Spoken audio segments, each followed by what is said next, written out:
Welcome back to the morning show here on Arise News. Now, the decision by the Nigerian Ports Authority, NPA, to shift operational emphasis from Lagos ports to the Warri Port complex to ease congestion at Apapa and Tin Can Island ports has been criticized by the Lagos state government.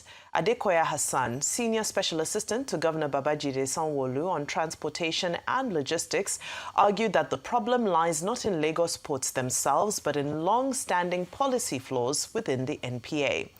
Well, joining us on the show to discuss the Nigerian Ports Authority shifting the port focus to Warri is Godwin Etakibuebu, a journalist and public affairs analyst. Good morning and welcome to the program today. Good morning, everybody. How are you? Good morning, Ayola. Good morning. Good morning. Happy birthday once again. Thank you.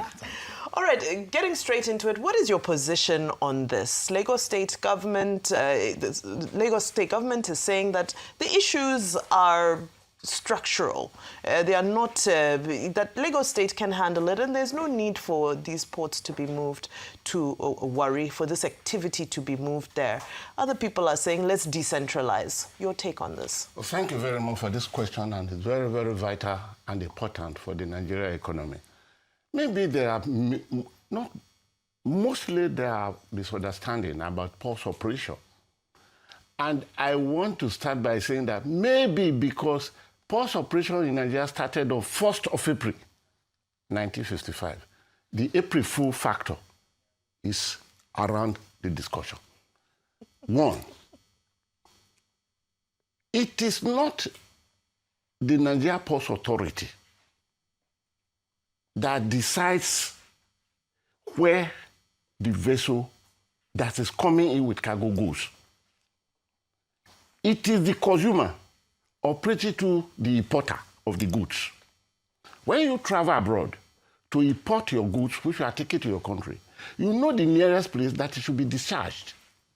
So the issue of either going to Warri or going to Port Harcourt or going to Calabar is not to be decided by the Nigerian Ports Authority. And be fair to all parties of this question, it is the responsibility of the importer, the owner of that cargo in that vessel, that says, please, this is where I want my cargo discharged. That is why at the port of loading, the tariff is prepared, and the tariff tells you where this cargo is going. That's number one. Two, there are other technicalities that help importation or place of discharge of any cargo. We have Warri. We have about 2 ports in Warri, the old and new. We have other ports, Kuku, Sapele, which had gone to the Navy and returned back. We have many others. We have about 3 or 4 in Port Harcourt. We have in Calabar. All these are strategically positioned to receive cargo on behalf of some geopolitical zones.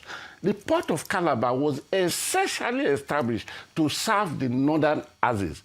But then you have to think of the bridges and the roads, Kasida Allah and all those, that made movement of the cargo in tankers or vehicles to go across to their places. So the argument now is either Nigeria Ports Authority is shifting to do. I will not speak on behalf of the Nigeria Ports Authority, but this is, I have been in the ports operation for not less than 40 to 50 years. So I know what I'm talking exactly. It is not the patronage to be decided by the Nigerian Ports Authority, but the owner. But today, we have a lot of variety factors that are deciding this thing. The routes are not good. Two, what is the position of the Warri Port, for example?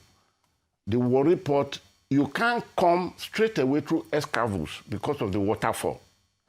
And you have to go through Bernard Island, where native navigators will take over the vessel.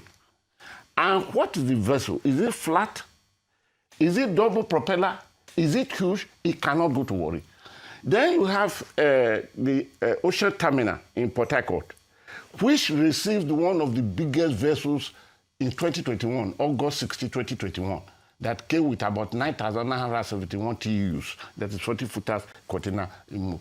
Those places are good. It is important now that we tell you, I want this. Then we have security now. That is a great threat. So why were the ports moved around in Nigeria? It's to serve Nigeria around and to make sure. Except too, that were politically established. That is Ikorodu port, which was anomaly, politically established for the sake of one politician. Give it to him. All right, sir. So it's a good move for the NPA to revive Warri Port so that we have more options, and then perhaps we can also deal with the issue of transportation, these things you've talked about. Is that your take on it this morning? Yeah, it is not necessarily to conclude that NPA to revive Warri Port. Okay, Warri Port had always been there. But the truth is that the vessels that are loading cargoes in Europe, they cannot go to Warri Port as we talk now. So that's, are you suggesting infrastructural investment to improve, or are you saying let's just concentrate in Lagos alone?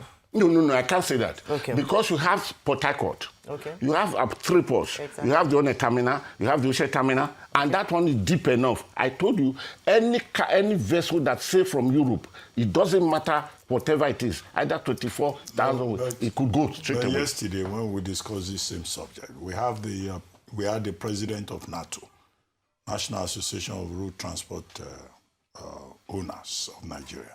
He was arguing that Lagos State is not happy that NPA is moving operations out of Lagos, and that they should stay in Lagos and correct structural flaws in their own operations. That was his argument. Where do you stand? Ruben, I listened to the argument. I listened yesterday. But the question is this: why must Lagos monopolize everything? That's the biggest question that we should answer. And what happens to the investment in the southern parts, or the ports in the southern parts of the country? For example, I've just mentioned the One Ocean terminal. That port can receive any vessel in the world, except the owner of the cargo says, I don't want my vessel to go there. Because some of us make mistakes measuring some ports that are not in existence. We talk of, for example, in data, you talk of Cocoa Port, Warri Port, Sapele Port, Forcados Port. Actually, shipping operations started in Nigeria in the year 1472 in Forcados. Then the draft of that port was almost 24 meters. But today, the draft of that place is about 6-point-something meters. A few years ago, arrangement was made to build an ocean port in Warri, but it didn't come to pass. So Lagos must not be seen. I'm not against Lagos, but why must Lagos monopolize it if investments were done in all these places to receive cargo go around? Okay. Let the position of the cargo be decided by the importer. Okay, on that note, we'd like to thank you very much, Mr. Godwin Etakibuebu, for joining us on the morning show.